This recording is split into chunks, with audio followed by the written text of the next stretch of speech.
देखिए, एक तो आपके सवाल का जवाब आज के फ्रंट पेज के इश्तिहार में मिलता है, जो मध्य प्रदेश के मुख्यमंत्री की तरफ से आया है। प्रियंका गांधी 12 तारीख को यानी परसों मध्य प्रदेश जा रही हैं, जबलपुर। और आज महिलाओं को केंद्र में रखकर शिवराज सिंह चौहान सरकार का एक विज्ञापन आया है लाडली स्कीम का, कि 1,000 रुपये कितने लोगों को, सबको वो कैश ट्रांसफर कर रहे हैं। तो ये रिएक्ट कर रहे हैं अब विपक्ष के लोगों से। ये ये उसका सबूत है कि ये अचानक जो रिपेयर करने की जो बात हो रही है कि कहीं कुछ गड़बड़ हो रहा है उसको ठीक करो, और प्रियंका गांधी आ रही तो महिलाओं को अलग से कोई एक हम स्कीम घोषित कर दें और उसमें कैश ट्रांसफ़र कर दें। एक तो ये बात। दूसरी बात देखिए, राहुल गांधी ने एक दो तीन ऐसी बड़ी बातें कह दी हैं जो धीमे धीमे समाज में गहरा उसका असर होना शुरू होगा। जो वो बात कह रहे हैं बार बार रियर व्यू मिरर की। अब आप देखिए, गोडसे को लेकर कोई औरंगजेब, कोई गोडसे, ये सारा रियर व्यू मिरर की कहानी है। भविष्य के भारत की कोई बात नहीं कर रहा है।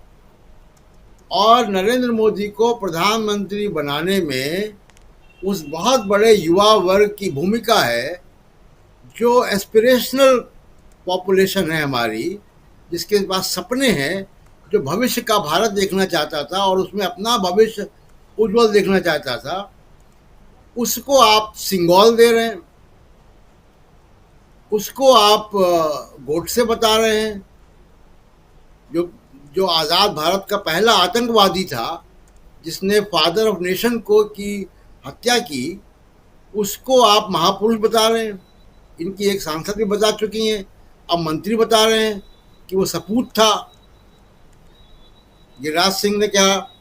तो ये सारा कुछ जो है वो रोज ये लोग राहुल गांधी को सच साबित करेंगे, और धीमे धीमे ये बात बैठती जाएगी कि नहीं, ये रियर व्यू मिरर वाले ही हैं, ये पीछे देखकर ही गाड़ी चलाएंगे, पीछे वाले शीशे में ही देखते रहेंगे।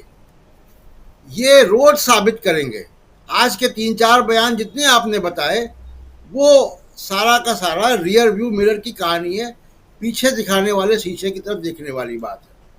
दूसरी की जो घटना महाराष्ट्र में हुई, जिसकी जिसका आपने साउंड बाइट सुनाया, औरंगजेब की औलादें, आज के सामना अखबार में जो शिवसेना का मुखपत्र है, उसने एक संपादकीय छापा है और उसने भी पूछा है क्वेश्चन मार्क लगा के कि औरंगजेब ये औरंगजेब किसके हैं।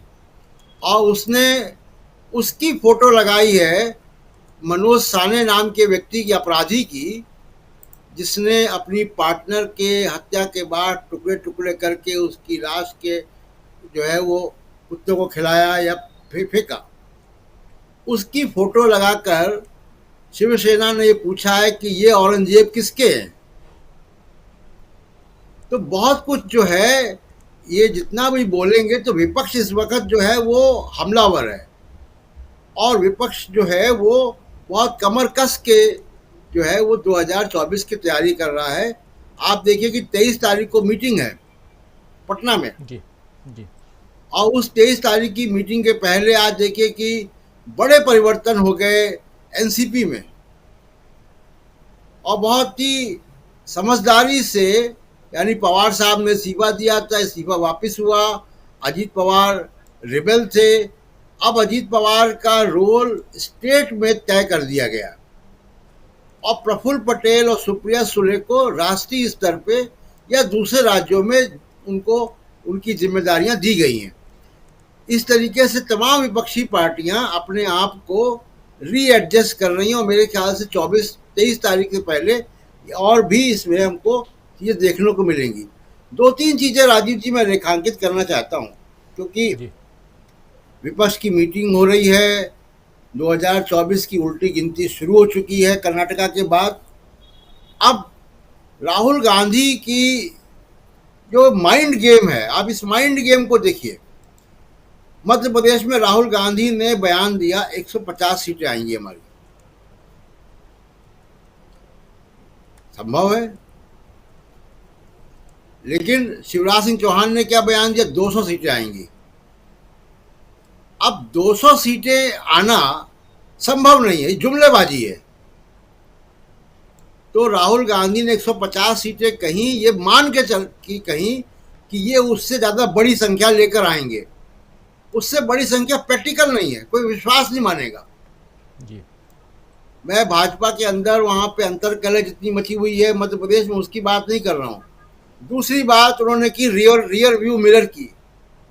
राहुल गांधी ने रोज साबित कर रहे हैं रियर व्यू मिरर, पीछे देखने वाला शीशा। तीसरी बात उन्होंने की कि नरेंद्र मोदी भगवान से भी ज्यादा ज्ञानी है। अब देखिए कि उनके जो भाषण का, आप कोई भी मोदी साहब का कोई भाषण आप निकाल लें,